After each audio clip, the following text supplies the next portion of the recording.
Welcome back to the deep dive. Today feels a little different. Usually we are tearing apart these, complex geopolitical situations or trying to understand the latest breakthrough in quantum computing. Right. But today we're turning the microscope inward.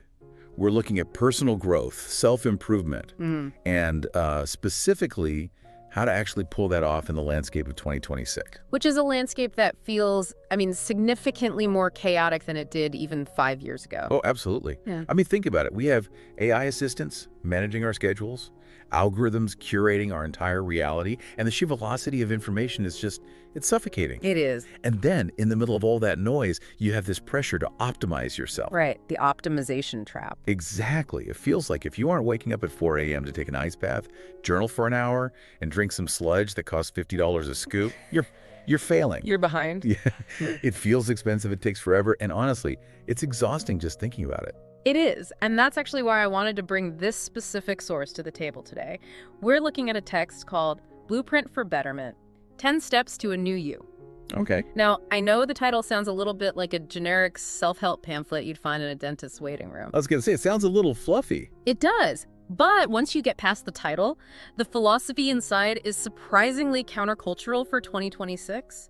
It fundamentally disagrees with the total overhaul mentality. Okay. It's not asking for a hardware replacement, it's asking for a software update. A software update. I like that. The core thesis is that real change doesn't come from giant, terrifying leaps.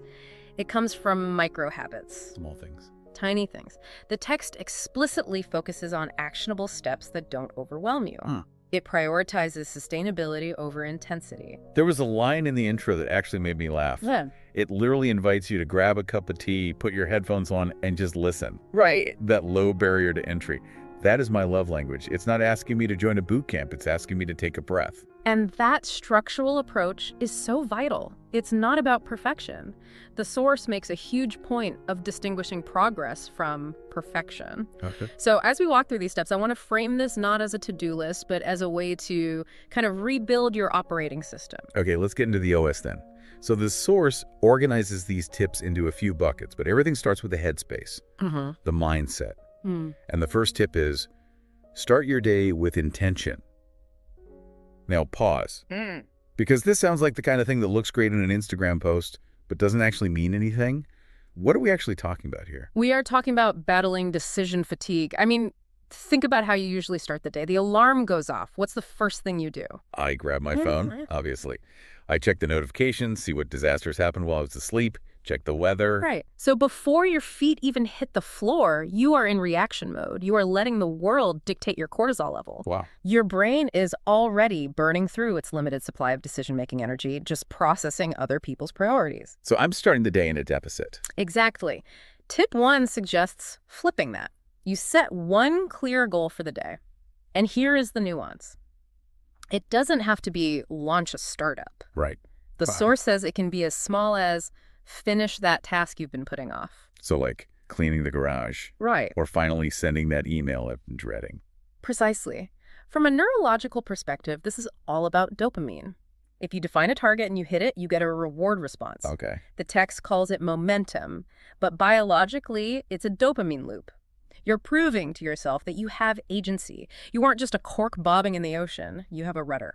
I like the idea of agency because I think a lot of us feel like we're just passengers in our own lives right now. But the source pairs this morning intention with something else later in the list. Tip 7, which is rewiring the perspective through gratitude. Yes. Tip 7. Now I can hear the eyes rolling. Gratitude has been marketed to death. It has. It feels like toxic positivity sometimes. Yeah. Just be thankful, For sure. But let's look at the mechanics of it. The source describes this as a mental toggle. It's not about pretending everything is perfect. It's about the reticular activating system in your brain. But what? The reticular activating system. It's the part of your brain that filters information. Oh. So if you decide to look for red cars, you suddenly see red cars everywhere. Right. Yeah, that happens. So if you start your day or end your day practicing gratitude, you are training that filter to look for opportunities and assets rather than threats and deficits. You're shifting from a scarcity mindset, I don't have enough, to an abundance mindset. So it's not magic. It's essentially an algorithm for your attention. Exactly. You combine tip 1, setting an intention, with tip 7, gratitude, and you have effectively insulated your mind. Okay. You have a mission, and you have the right filter to execute it. Okay, so we've patched the OS. We're running on a better mindset. Now we need to look at the data we're feeding this system. The blueprint has a lot to say about inputs. And this brings us to tip 2. Learn something new. And in the context of 2026, this is fascinating because with AI able to write code, translate languages, generate art, the immediate question is, why bother? That is the question. Why should I learn to speak Spanish if my earbuds can live translated for me? Right. Why learn to paint if I can just prompt a generator? Neuroplasticity. The source emphasizes that the goal isn't just the skill, it's the process. Learning keeps the brain sharp because it forces you to forge new neural pathways. Wow. It builds cognitive reserve. So if I'm just outsourcing everything to the AI, my brain effectively atrophies. Correct. The source lists examples like mastering Excel, learning a language, or cooking, but the underlying message is about being a beginner. It's about struggle. If you aren't struggling to learn something, you aren't growing. That makes sense. It's like resistance training for your neurons. Yeah. But speaking of inputs, we have to talk about tip 4. Read more. Yes. Now, be honest with me here. The source sets the bar at 10 minutes a day. I know. I have a hard time believing that 10 minutes makes a dent. By the time I find my glasses and get comfortable, the timer is up. Is this actually effective, or is it just to make us feel better? It is effective, but not for the reason you think. It's not just about the volume of information, it's about the act of linear focus. Okay. In a world of 15-second videos and constant scrolling, reading a book for 10 minutes is an act of rebellion.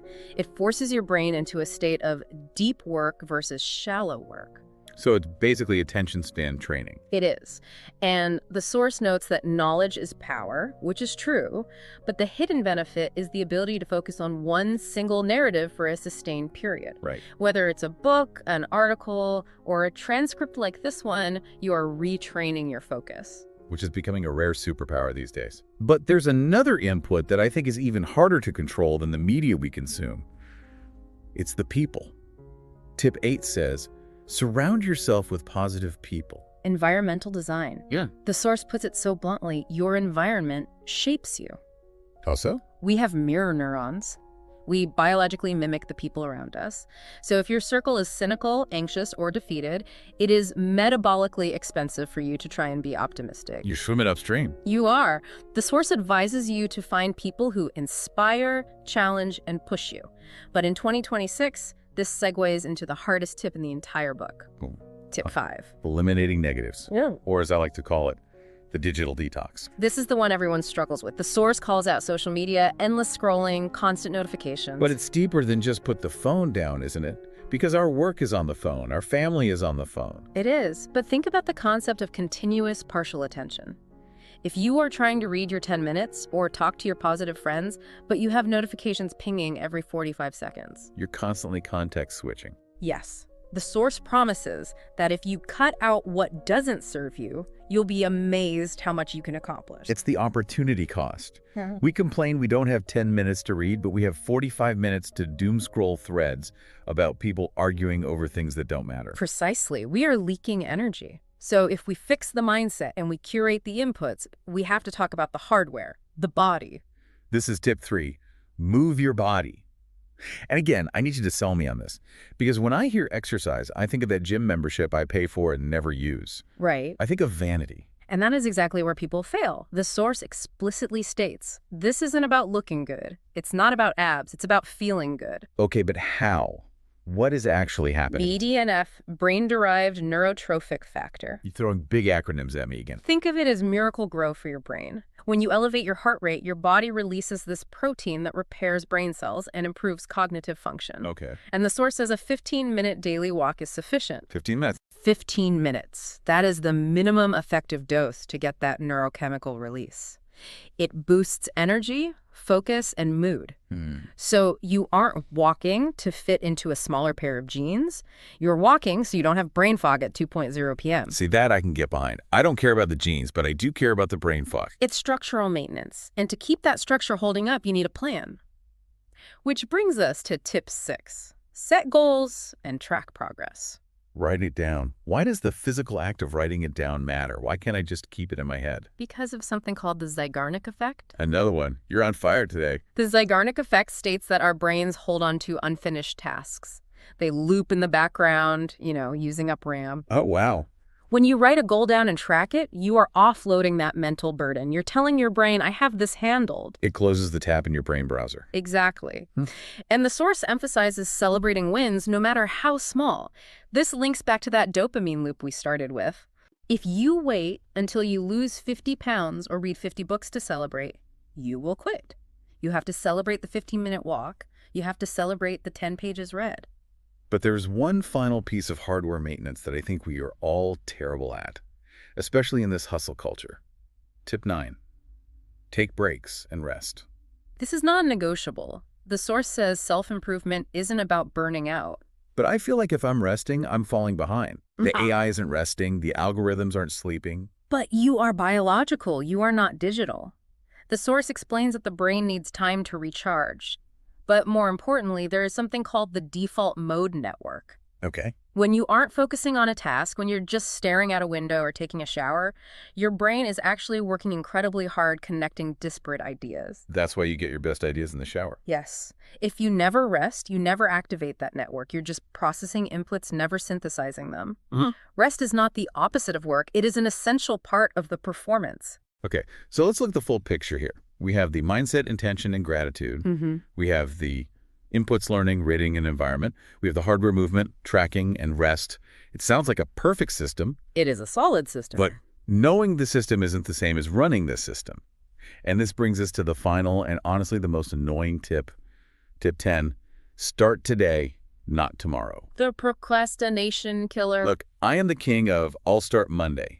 Monday feels clean. It feels like a fresh start. Why is Monday such a trap? It's called hyperbolic discounting. It's a cognitive bias where we value immediate comfort over future rewards. Okay. Your brain thinks future you is a stranger, so it's easy to say future me will love running on Monday, but present me wants to sit on the couch. So by pushing it to Monday, I'm just dumping the work on a stranger. Correct. The source states bluntly, the best time is now. Waiting for the perfect time is a mirage. It just doesn't exist. And if we look back at the tips, walking 15 minutes, reading 10 minutes, these are designed to be so small that you can't really use the I don't have time excuse. That's the genius of the blueprint. It strips away the barrier to entry. Do you need a permit to walk for 15 minutes? No. Do you need to buy a library to read for 10 minutes? No. You can literally do it the moment this audio stops. So the barrier isn't logistical. It's purely emotional. It's about crossing the threshold of resistance. Action creates motivation, not the other way around. Most people wait to feel motivated to act. The source is saying, act and the motivation will follow. So let's recap this journey. We've dismantled the idea that you need a total life overhaul. Right. We replaced it with a targeted OS update. We set intentions to fight decision fatigue. We used gratitude to fix our attention filter. Right. We committed to neuroplasticity through learning and focused reading. We audited our environment to remove the digital noise. We agreed to move our bodies for the brain benefits, not the mirror. We agreed to offload our goals onto a paper to close those mental loops. And we agreed to rest so our default mode network can actually do its job. And finally, we agreed to execute today, not tomorrow. It's a lot when you list it all out like that. And I think that's where the panic sets in again. And that is why the source has one final, crucial warning. Pick one or two things to start with. Okay. Do not try to do all 10 tomorrow morning. That is a recipe for failure. That's the crash. Exactly. Build the habit of reading first. Or just the walking. Once that is automatic, once it's part of your routine, then you stack the next habit on top. It's about compounding interest. One brick at a time. One brick at a time. All right. We've talked the talk. Now we have to walk the walk. Literally, maybe. I want to leave the listener with a specific challenge. We talked about tip 10 starting today. We did. So here's the question for you listening right now. Since the source says not to wait for Monday, what is the very first small thing you're going to do the second this deep dive ends? I don't mean in an hour. I mean when the silence hits. Are you going to put your shoes on? Are you going to delete that one app that makes you feel terrible? Are you going to text a friend? That is the real test. Information is passive. Application is active. The gap between listening to this deep dive and actually improving is that one micro decision you make in the next 60 seconds. So don't let the moment pass. 2026 is moving fast enough as it is. You might as well grab the wheel. Absolutely. Keep improving, one day at a time. Thanks for diving in with us. We'll see you next time.